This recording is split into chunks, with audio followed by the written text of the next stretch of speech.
Welcome back, everybody. And in today's lesson, we are going to be looking at meiosis. Now, just a quick revision meiosis is a sister type of cell division to mitosis. And so both of these phases have things in common. And first of all, the thing that they have in common is that they both produce cells. Now, mitosis is only one stage. In other words, we only do the process once, and we end up with two cells. Now, these two cells that we produce are identical and they are diploid. And essentially, what that means is that all of the cells that we produce have this full set of chromosomes. So, if the cell started off with 46 chromosomes, at the end of mitosis, you will have still 46 chromosomes in each cell produced. Now, meiosis, on the other hand, is slightly different. Meiosis happens in two phases, meiosis 1 and meiosis 2, and each of those stages is responsible for doing something slightly different, and the outcome is different. In meiosis, we're producing 4 cells at the very end of meiosis 2. Each of these 4 cells are non-identical and they are haploid, which means that they carry half the genetic information that we started with. In other words, during meiosis, we can take a cell that perhaps has 46 chromosomes, and at the end of meiosis 2, you should have 23, which is half of the 46 in each of the cells. But to take it one step further, each of those 23 are slightly different from the original 46 that they came from. And that's essentially why meiosis is so important, is because we want to make cells that are non-identical and that are genetically different. Now, before we start any of the meiosis phases, we need to remember that the cell spends the majority of its time in interphase. And it's important to be able to identify interphase based off of what you can see in the diagram. And that's a skill that you need. You're either going to be asked to label the diagram, identify the phase, or you're going to supply a reason why you think that cell is in that phase based off of what you can see in the diagram. So let's just recap a couple of things about interphase. So interphase is essentially the phase in which the cell spends the majority of its time. Now, why is it important and how do we identify it out of the diagrams?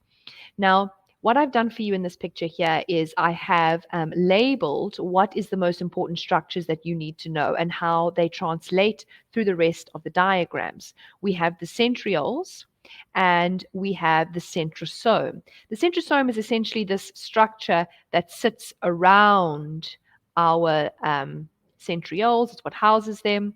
Then we have the nucleus. The nucleus is where we find, obviously, the DNA, which will eventually become our chromosomes. Now, the microtubules is perhaps something that not everybody is familiar with, and essentially the microtubules are what we also call spindle fibers.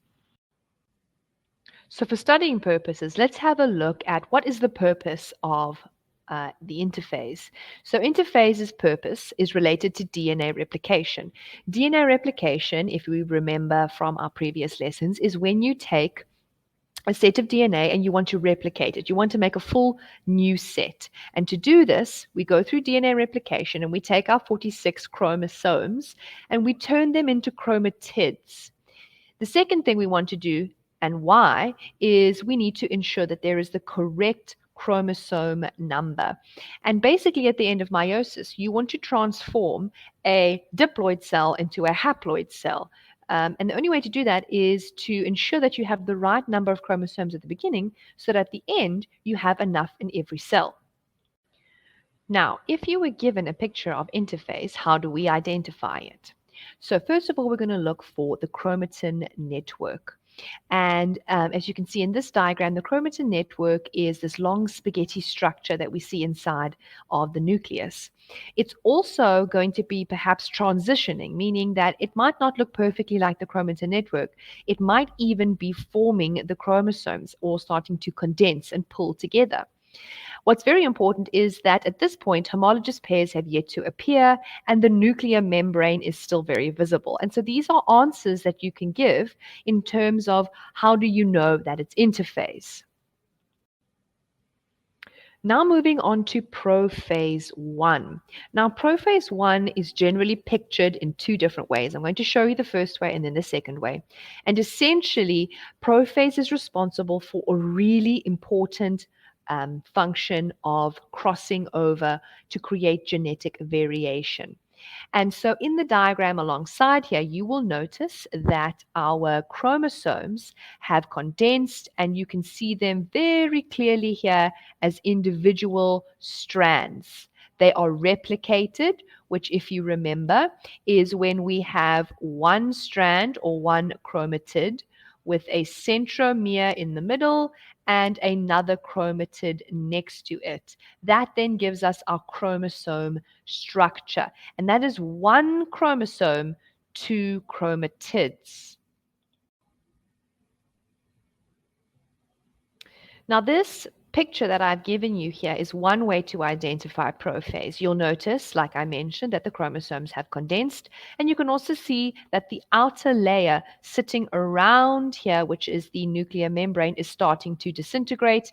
These are our centrioles that are going to start moving it to the poles, and this is early prophase. It's going to go into mid and late prophase later on, but I want to show you the difference between the two. So just in case you might get one of these two pictures, you know for certain that this is prophase, and then we'll go into how to identify it and what its purpose is. This second diagram that I've now included is the alternative view of what prophase might look like. And as you can see here, we've got some labels on this diagram. So we have our homologous chromosomes, which are now present, and I will explain what those are. You can see that the nuclear membrane has pretty much completely disappeared. The centrioles are still on their way to moving around to the poles. The spindle fibers are forming, and our chromosomes are touching each other. And the most important part of prophase is the process of crossing over. And I'm going to explain this in a little bit more detail, but just so that we know what's happening in prophase. Prophase is when our homologous partners, which a homologous partner is when we have a set of chromosomes that carry similar information. Alongside here, I have a red and a blue one, but one of them is a maternal chromosome. The other one is a paternal chromosome. In other words, one chromosome from mom, one chromosome from dad, and we call this a homologous pair. Essentially, a homologous pair is a set of chromosomes that carry corresponding information. In other words, if we were to talk about your eye color, for example, we'll have a maternal chromosome that carries your eye color and a paternal chromosome. And this is one pair, one homologous pair. Now, during prophase 1, these homologous pairs, as we can see in the second diagram, they cross over with one another. And so if I just point that out to you, you can see here that our red and blue chromosomes are touching each other at different points, and they are doing a genetic variation process called crossing over. So if we first look at the purpose of prophase 1, it is summarized into the fact that we want to have genetic variation. So we cross over. And that allows one chromosome to share information with its homologous partner. I am going to explain this in detail in the next part of the video. Now, when we want to do crossing over, we go through something called synapsis. Synapsis is the movement of the homologous partners towards each other. In other words, it's how they float together in order to have crossing over. Now, when they're actually touching each other, we call them bivalents. We can no longer call them homologous partners or homologous pairs. So, to round that up, before crossing over, we call them homologous pairs. But after and during crossing over, we call them bivalents. So, how do we identify prophase? So, prophase is easily identifiable because the nuclear membrane has broken down, there is the formation of spindle fibers, and most importantly, bivalents have formed. A reminder that a bivalent is when you have a homologous pair that is now touching each other during crossing over, exchanging genetics. Now, crossing over is the most important part of prophase because essentially it is where we're going to exchange information and it creates genetic variation. And the more genetic variation you have, the more likely it is that that organism will survive. So I just want to reiterate what exactly is happening so we know what to do with all of these words and what crossing over actually means. So in this diagram, we have a homologous pair, a blue and a red chromosome. One of them is the maternal chromosome, one is the paternal. In other words, you inherited one of them from your father and one of them from your mother. Now, they move towards each other in a process called synapsis. So, in order to get synapsis to happen, synapsis is the movement towards each other. In other words, our two homologous chromosomes are moving to each other. And now they are going to touch and they form a bivalent. So, in other words, this structure here is a bivalent. It is when they are touching. Now, the point at which they touch is called chiasmata, and it is where they are exchanging information with one another so that they can create variation. The product of that is now what we call recombinant chromatids. Collectively, the whole thing we can call a recombinant chromosome. Understanding this step of meiosis is extremely important, and it's often the thing that is tested most regularly to understand. And I know that there are many new words that you have to be familiar with, but at the very end of the video, I always do a vocabulary checkup so that you know exactly how to use the terminology correctly.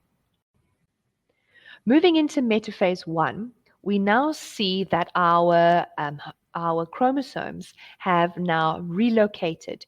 And as you can see here, our bivalents have now lined up on the equator, which is the center point of the cell. So if we were to draw a sort of dotted line through the middle, that's where they're going to line up. And the way in which they line up is very important because when they line up, they do something called random arrangement, which essentially means the way in which they line up on the equator is random. We don't know if we're going to have the maternal on the left or the south side or the paternal on the right or the north side of the cell.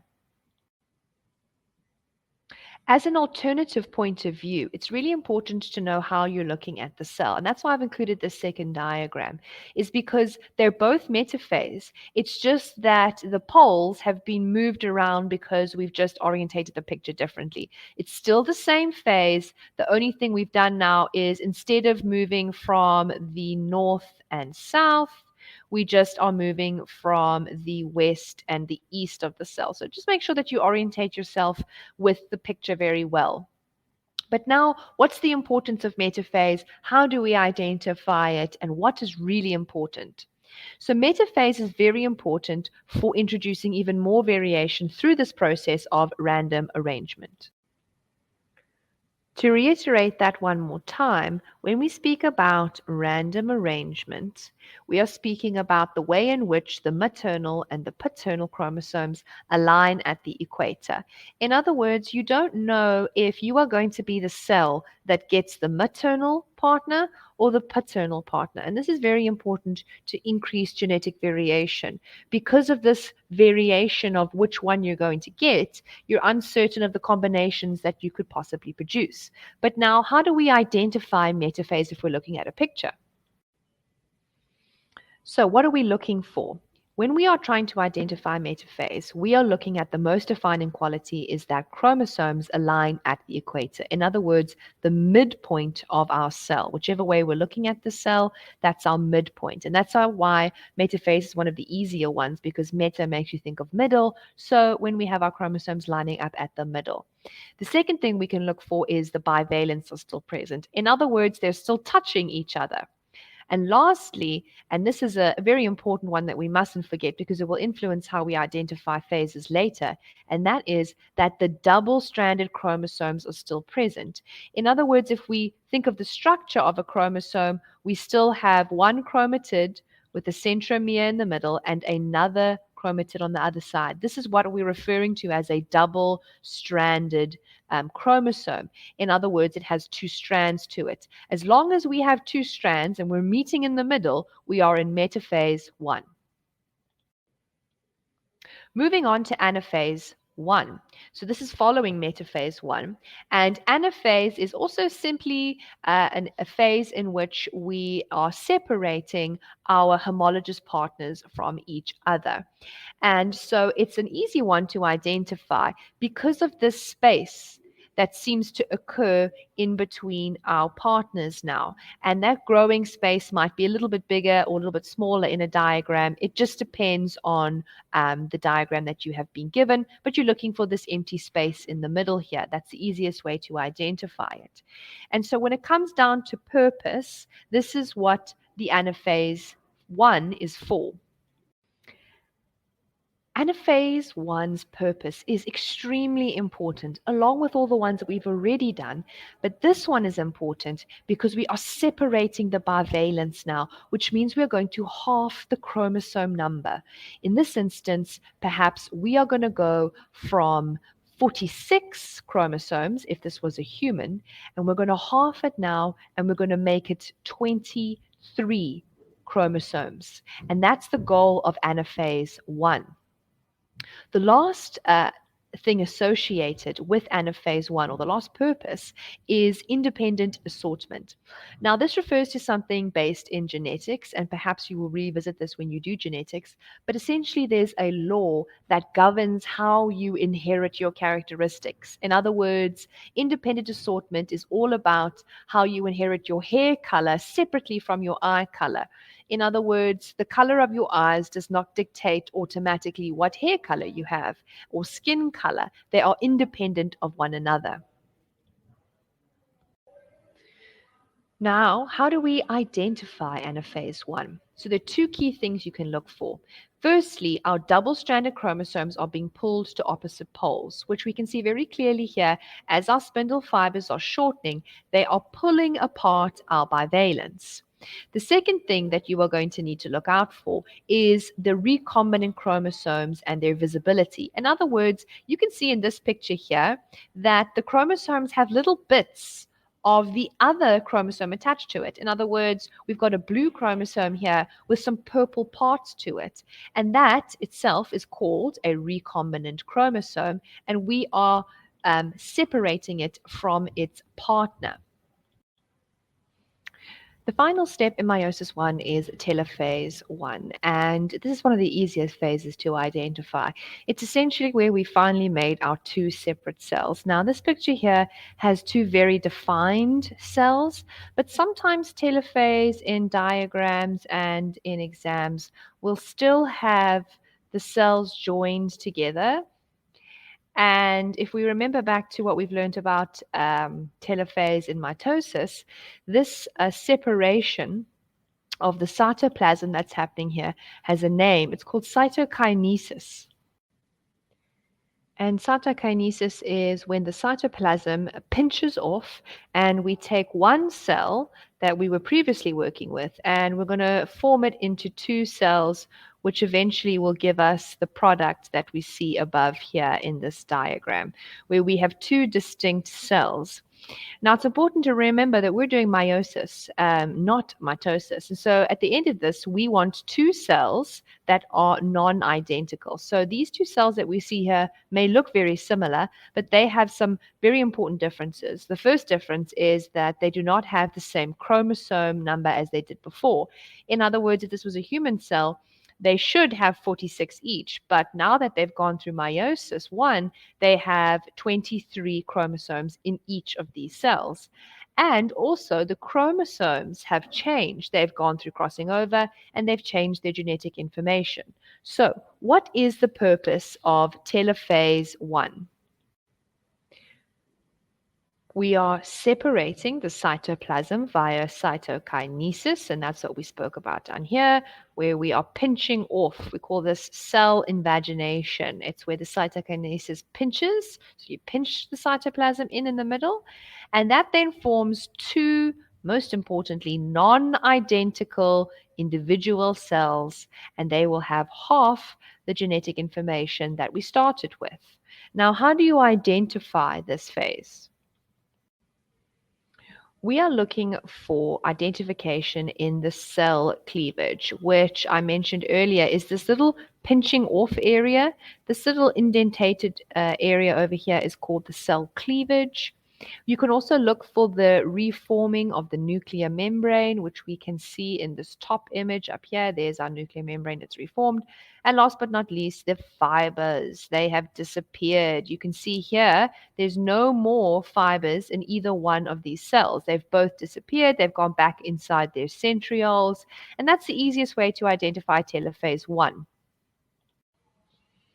So let's do a quick terminology recap for meiosis 1. So meiosis 1 has something called synapsis. And synapsis is when our two homologous pairs, the partners of that pair, move together. And that movement is called synapsis. And when they're touching each other, we call them bivalents. Now, when we talk about a cell's number of chromosomes, we can refer to it as having a full set of chromosomes, which means it's diploid. But if we have half the number of chromosomes, we call it a haploid cell. So, for example, humans have 46 chromosomes. That's our diploid number. And our haploid number is 23. Ultimately, that's how many we will have in the end of meiosis 2, which is where we make our gametes. Then we had a process called crossing over. This is the process whereby a homologous pair touch each other and they exchange genetic information to increase genetic variation. Random arrangement is when our chromosomes randomly align at the equator in a non-specific ratio of male and female inheritable characteristics. For example, your paternal and your maternal characteristics, they are randomly lining up at the equator. Recombinant chromosomes refers to when two chromosomes of the pair, of the homologous pair, have touched each other and exchanged genetics, and they look slightly different. Homologous pair is when we have a set of chromosomes that carry similar genetic information, but there might be slight variations in them, and one of them is a maternal copy and the other is a paternal. So essentially, you have two for every set. The chiasmata is the point at which a bivalent touches, and cytokinesis is the separation of the cytoplasm at the end of telophase, and it's how we form two separate cells. Now, this is meiosis 1. I'm going to have to put meiosis 2 in a separate video. I know it's a reasonably long video, but I need to be as specific as possible. And so that's where I'll dive into meiosis 2. I hope you enjoyed this video, and I'll see you again very soon. Bye.